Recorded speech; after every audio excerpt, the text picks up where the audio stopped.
In the early hours of June 4th, 1942, the vast Pacific Ocean stretched endlessly under a canopy of stars, its surface deceptively calm.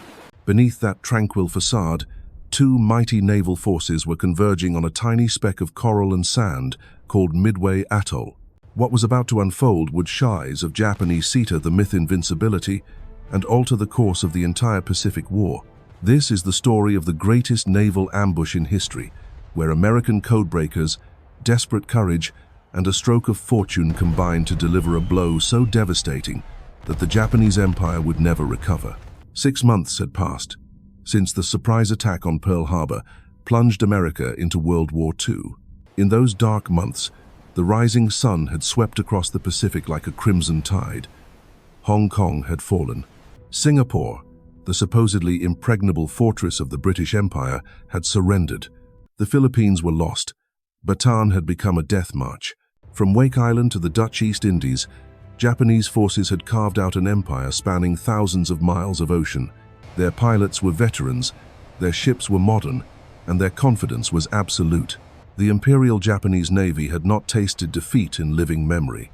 But Admiral Isoroku Yamamoto, the architect of Pearl Harbor, knew something his celebrating countrymen did not. The attack that had shocked America into war had failed in its most crucial objective. The American aircraft carriers had been at sea that fateful December morning, escaping destruction. Those floating airfields represented the greatest threat to Japanese expansion, and Yamamoto understood that until they were eliminated, Japan's Pacific Empire would remain vulnerable.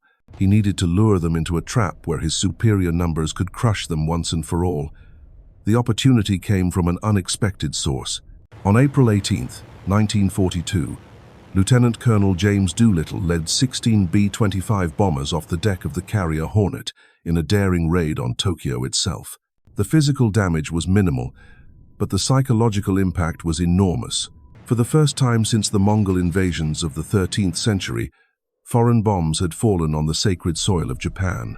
The emperor himself had been placed in danger. The military leadership was humiliated, and the public was terrified. Yamamoto seized upon this embarrassment to push through his most ambitious plan yet. He would strike at Midway Atoll, a tiny American outpost 1,300 miles northwest of Pearl Harbor. The island served as a crucial early warning station and refueling base for long-range patrols. More importantly, its capture would force the American Pacific Fleet to come out and fight. Yamamoto was certain that Admiral Chester Nimitz would never allow Midway to fall without a desperate counterattack. When the Americans they would find themselves arrived, facing the largest naval armada Japan had ever assembled. The plan was intricate, involving multiple task forces spread across thousands of miles of ocean. 4 of Japan's finest aircraft carriers would spearhead the assault. The Akagi, Yamamoto's former flagship; the Kaga, converted from a battleship hull; the Soryu and Hiryu, fast and deadly sisters built for carrier warfare. These floating cities carried over 250 of Japan's most experienced pilots, men who had honed their skills in the skies over China and perfected their techniques at Pearl Harbor. Supporting them were dozens of battleships, cruisers, and destroyers, along with a massive invasion force ready to seize and fortify Midway once the American fleet was destroyed. But Yamamoto had made a critical error. He assumed his enemy was blind to his intentions. In reality, deep beneath Pearl Harbor in a windowless basement, a small group of American codebreakers had been working around the clock to penetrate Japanese naval communications. Station HYPO, as it was known, was led by Lieutenant Commander Joseph Rochefort, a brilliant cryptanalyst who combined mathematical genius with an intuitive understanding of Japanese military thinking. For months, Rochefort and his team had been chipping away at the Japanese naval code designated JN-25. By spring of 1942, they were reading significant portions of enemy traffic, often within hours of transmission. The intercepts painted a picture of massive preparation for an operation against a target designated only as AF. The codebreakers were convinced that AF was Midway, but they needed proof that would convince their superiors. Rochefort devised an ingenious deception. Midway and Pearl Harbor were connected by an underwater cable that the Japanese could not intercept. He instructed the Midway garrison to broadcast an uncoded radio message reporting that their water purification system had broken down. Within 24 hours, Station HYPO intercepted a Japanese message reporting that AF was short of water. The trap had worked. AF was definitely Midway. Armed with this intelligence, Admiral Nimitz began preparing his own ambush. He had only 3 aircraft carriers available for the Pacific Fleet. The Enterprise and Hornet were already at sea. The Yorktown had been badly damaged at the Battle of the Coral Sea just a month earlier, her flight deck torn by Japanese bombs and her hull punctured by near misses. Naval engineers estimated she would need 3 months of repairs to be seaworthy again. Nimitz gave them 3 days. Working around the clock, repair crews swarmed over the Yorktown in Pearl Harbor's dry dock. Welders sealed hull breaches, carpenters patched the flight deck, and electricians rewired damaged systems. Steel plates were bolted over holes too large to properly repair. It was a patchwork job that would never pass peacetime inspection, but it would have to do. On May 30th, the Yorktown limped out of Pearl Harbor to join her sister ships for the most important battle of the Pacific War. Meanwhile, Midway itself was being transformed into a fortress. Marines reinforced gun positions and strung barbed wire along the beaches. Army Air Force B-17, Flying Fortresses and Navy PBY Catalina patrol planes crowded the tiny airfield. The island became so packed with men and equipment that personnel slept in hangars and ammunition bunkers. Every available aircraft was pressed into service, from obsolete Brewster Buffalo fighters to ancient Vindicator dive bombers that the pilots had nicknamed wind indicators for their poor performance. The stage was set for the most crucial naval battle since Trafalgar. On one side, the cream of the Imperial Japanese Navy, confident in their superiority and eager to deliver the knockout blow that would secure their Pacific empire. On the other, a hastily assembled American force outnumbered nearly 2 to 1, but armed with the most precious weapon of all: foreknowledge of the enemy's plans. As Juned, long-range patrol planes from Midway began their search patterns, flying hundreds of miles into the empty Pacific, looking for the first signs of the approaching Japanese fleet. In the ready rooms of the American carriers, pilots studied their charts and checked their equipment, knowing that many of them would not return. The codebreakers at Station HYPO monitored their radios, waiting for confirmation that their intelligence was accurate. The Japanese came exactly as predicted, their massive fleet advancing through the pre-dawn darkness like a steel typhoon. 4 aircraft carriers launched their first strike at Midway, just as the sun rose on June 4th, 1942. 108 bombers and fighters roared toward the tiny atoll, their pilots confident that they would sweep aside the American defenders and pave the way for invasion. But hidden beyond the horizon, 3 American aircraft carriers waited in ambush, their flight decks crowded with planes and their crews ready for the fight of their lives. The first wave of Japanese bombers screamed down upon Midway like falling stars, their engines howling as they dove toward the airfield. Anti-aircraft guns erupted from every corner of the tiny atoll, filling the sky with deadly black puffs of smoke and shrapnel. The defenders fought with desperate fury, knowing that their island home was all that stood between the Japanese fleet and the open road to Pearl Harbor. Marine Fighter Squadron 221 scrambled their obsolete Brewster Buffalo fighters to meet the attack. These aging aircraft, already outclassed by Japanese Zeros in every previous engagement, climbed slowly into coffins, but they pressed forward anyway. The morning sky. Their pilots knew they were flying. Captain Marion Carl and his fellow Marines threw themselves at the Japanese formation with reckless courage, trading their lives for precious minutes. The Japanese bombers found their targets with practiced precision. Hangars exploded in towering fireballs. Fuel dumps erupted in sheets of orange flame that could be seen for miles. The runway cratered under the impact of 500-pound bombs. Yet even as buildings collapsed and men died, the essence of Midway's defenses remained intact. The airfield was damaged but not destroyed. American planes could still take off and land, and that meant the battle was far from over. Lieutenant Commander John Waldron stood on the flight deck of the Hornet, watching the smoke rise from Midway on the distant horizon. Around him, the crews of Torpedo Squadron 8 made their final preparations. These men had trained together for months, bonding into a brotherhood forged by shared danger and mutual trust. Waldron, proud of his Sioux heritage and respected by every man under his command, had drilled them relentlessly for this moment.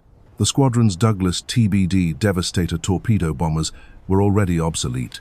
slow and vulnerable compared to the sleek Japanese fighters they would face.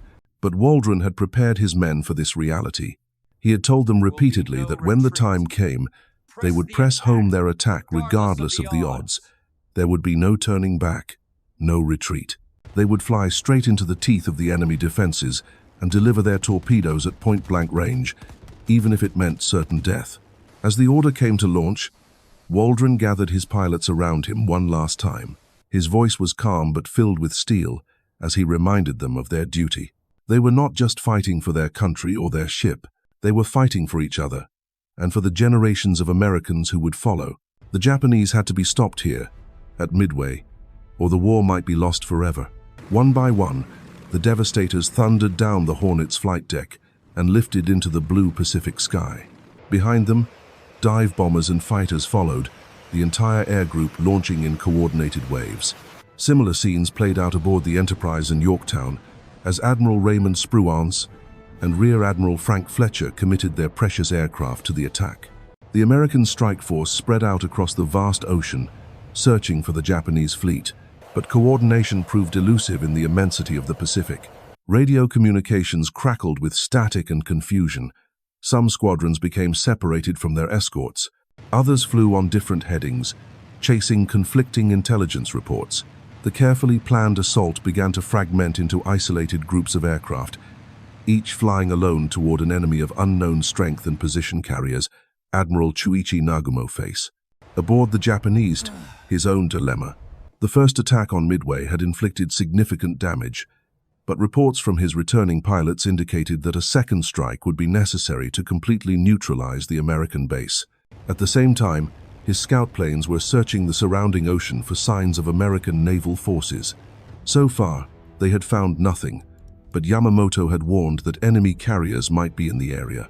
Nagumo ordered his crews to prepare for a second strike on Midway. On the hangar decks of the Akagi, Kaga, Soryu, and Hiryu, ordnance crews began the laborious process of switching armament loads.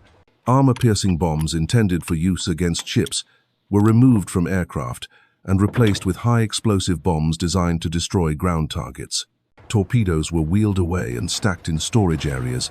The process would take hours, leaving the Japanese carriers vulnerable during the transition. Then, at 7:28 in the morning, everything changed. A Japanese scout plane radioed a report that would alter the course of the battle. 10 enemy surface ships bearing 10 degrees, distance 240 miles from Midway, course 150 degrees, speed more than 20 knots. The pilot had found the American fleet. Panic swept through the Japanese flagship as officers tried to determine the composition of the enemy force. Were there aircraft carriers among those ships, or merely cruisers and destroyers? The scout pilot's initial report had not mentioned carriers, but a follow-up message sent 20 minutes later contained the words that chilled every Japanese naval officer to the bone. Enemy force accompanied by what appears to be aircraft carrier. Nagumo now faced an impossible choice. His aircraft were configured for a second strike on Midway, not for attacking ships. To switch back to anti-ship armament would take precious time, leaving his fleet exposed to American air attack. But to proceed with the Midway strike would mean ignoring a potentially greater threat. The American carriers had to be found and destroyed before they could launch their own planes. The Admiral ordered his crews to begin switching armament loads once again. Bombs were hastily removed from aircraft and replaced with torpedoes. Armor-piercing munitions were wheeled back into position. The hangar decks became scenes of frantic activity as sailors rushed to reconfigure their air groups for naval combat. Fuel lines snaked across the steel floors. Ordnance lay scattered in organized chaos. The carriers had become floating powder kegs, vulnerable to the slightest spark. At 9:20 in the morning, lookouts aboard the Japanese ship spotted the first wave of American attackers.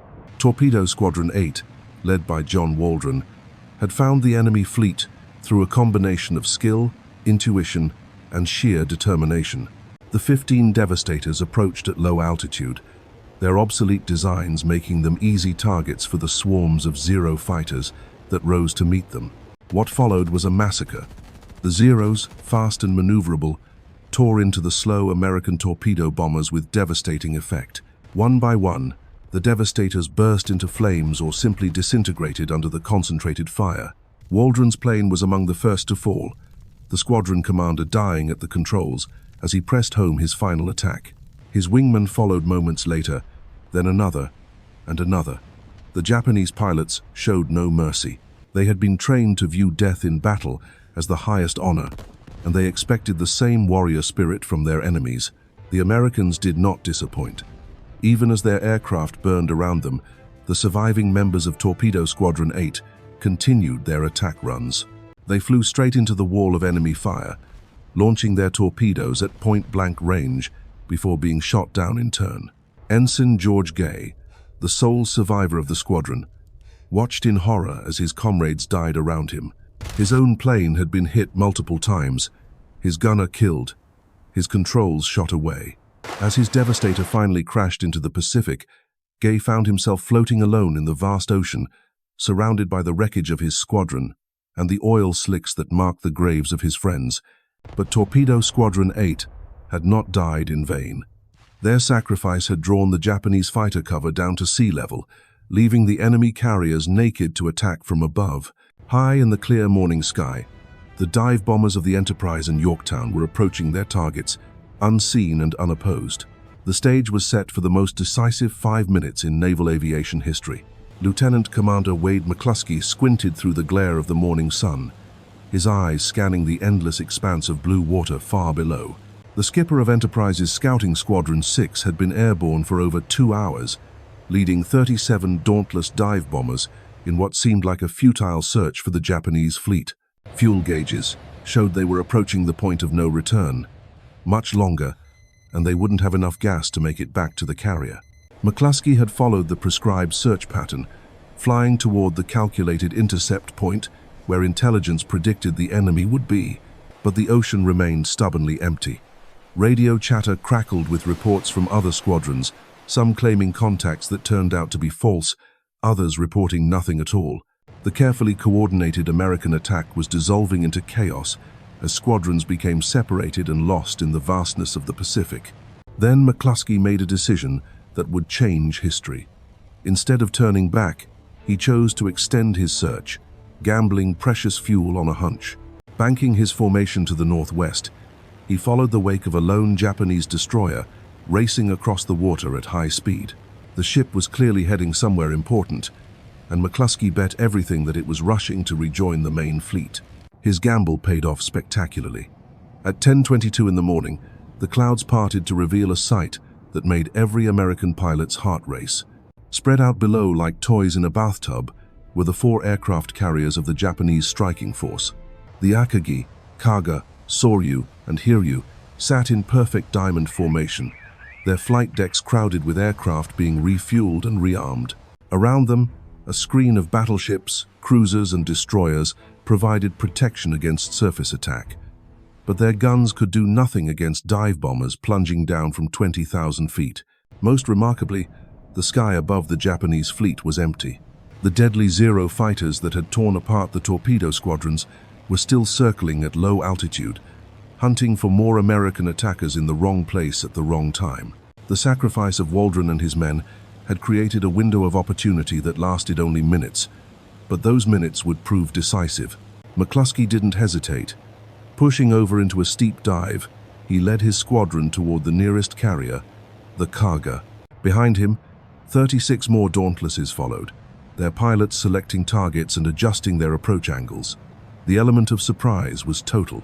Japanese lookouts, focused on the torpedo attacks at sea level, never saw death approaching from above. The first bombs began falling at 10:26. McClusky's 1,000-pound armor-piercing bomb struck the Kaga squarely amidships, punching through the flight deck and detonating deep in the ship's vitals. The explosion touched off secondary blasts as aviation fuel ignited and ammunition began cooking off. Within seconds, the mighty carrier was transformed from a floating fortress into a blazing inferno. Lieutenant Richard Best, leading the Enterprise's bombing squadron, selected the flagship Akagi as his target. His dive was textbook perfect, the Dauntless screaming down through increasingly heavy anti-aircraft fire. At 1,500 feet, Best released his bomb and pulled out of his dive so violently that he blacked out from the G-forces. When his vision cleared, he looked back to see a pillar of smoke and flame rising from the Akagi's flight deck. The bomb had struck the carrier just behind the island superstructure, right where aircraft were being refueled for the second strike on Midway. Aviation gasoline erupted in a sheet of flame that spread across the entire flight deck. Armed aircraft exploded like firecrackers, their bombs and torpedoes adding to the devastation. Within minutes, the ship that had launched the attack on Pearl Harbor was dying, her crew abandoning their posts as fires raged out of control. But the American attack was far from over. High above the carnage, Lieutenant Commander Maxwell Leslie led the dive bombers of the Yorktown toward the remaining Japanese carriers. Leslie's own bomb release mechanism had malfunctioned during the dive, leaving him weaponless, but his squadron pressed home their attacks with deadly precision. The Soryu, caught with her flight deck packed with fueled and armed aircraft, became the third victim of the morning. Bomb after bomb crashed through her wooden deck, each explosion triggering secondary blasts that tore the ship apart from within. Her aviation fuel tanks ruptured, flooding the hangar deck with volatile gasoline that ignited in a massive fireball visible for miles. In less than 5 minutes, 3 of Japan's most powerful aircraft carriers had been reduced to burning hulks. The cream of the Imperial Navy's aviation force was being consumed by flames as ammunition exploded and fuel tanks detonated. Hundreds of Japan's most experienced pilots, mechanics, and aircrew were trapped below decks or thrown into the oil-covered waters of the Pacific. Admiral Nagumo stood on the bridge of the Akagi, watching in stunned disbelief as his flagship burned around him. The confident officer who had led the attack on Pearl Harbor just 6 months earlier now faced the collapse of everything he had worked to build. Smoke billowed through the bridge windows, and the heat from the fires below made the steel deck plates too hot to touch with bare hands. His staff officers urged him to transfer his flag to another ship, but Nagumo seemed frozen by the magnitude of the disaster. The carefully planned operation to destroy the American Pacific Fleet had been turned upside down in a matter of minutes. Instead of delivering the knockout blow, his own force was being systematically annihilated by an enemy he had underestimated. Captain Ryusaku Yamamoto of the Soryu chose to go down with his ship, lashing himself to the bridge as flames engulfed the carrier's superstructure. His final message to the fleet was a simple acknowledgement of defeat. "I am going down with the ship. Please tell my family that I died fighting for the Emperor."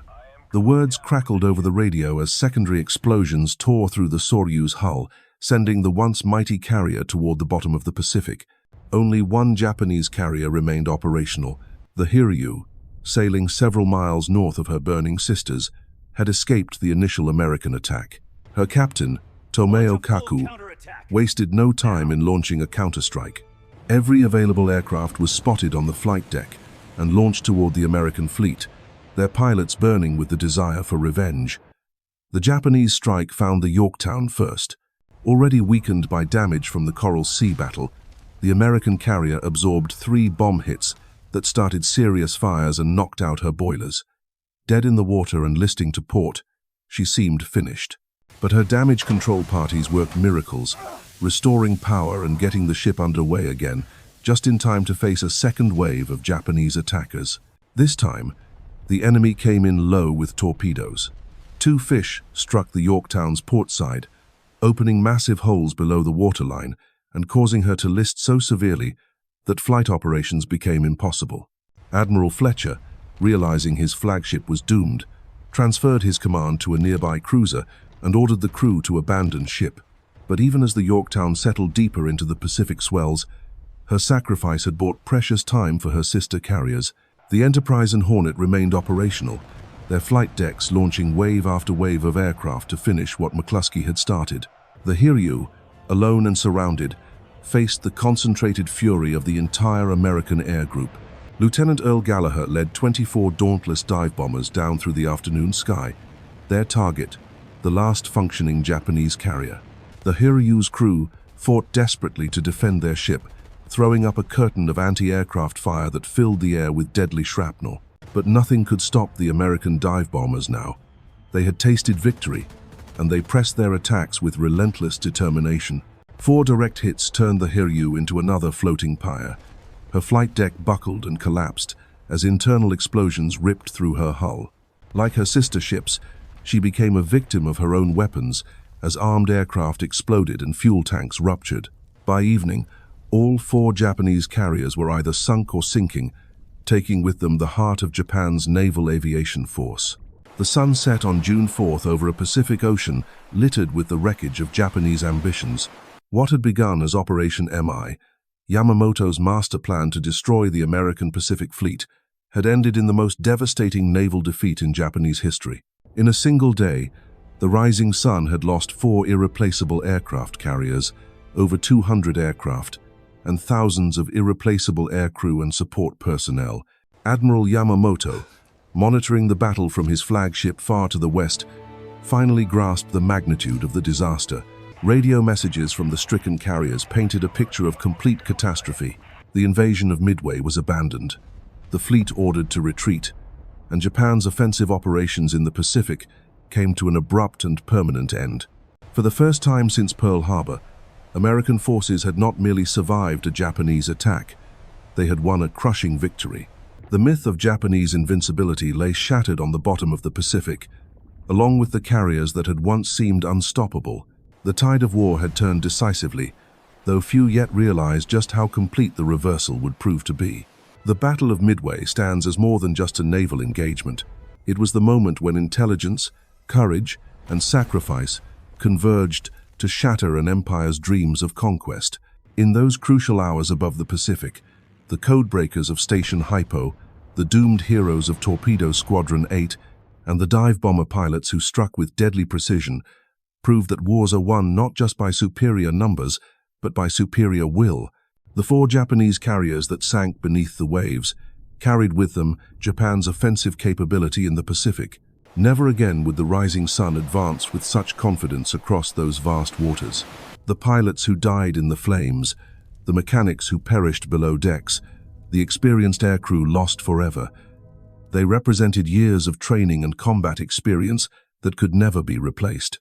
From that day forward, it would be America that held the initiative, island hopping across the Pacific toward the Japanese homeland. The ambush at Midway had done more than sink ships. It had turned the tide of the entire war, transforming certain defeat into inevitable victory. In the end, it was not the size of the fleet that mattered, but the courage of those who sailed it into battle.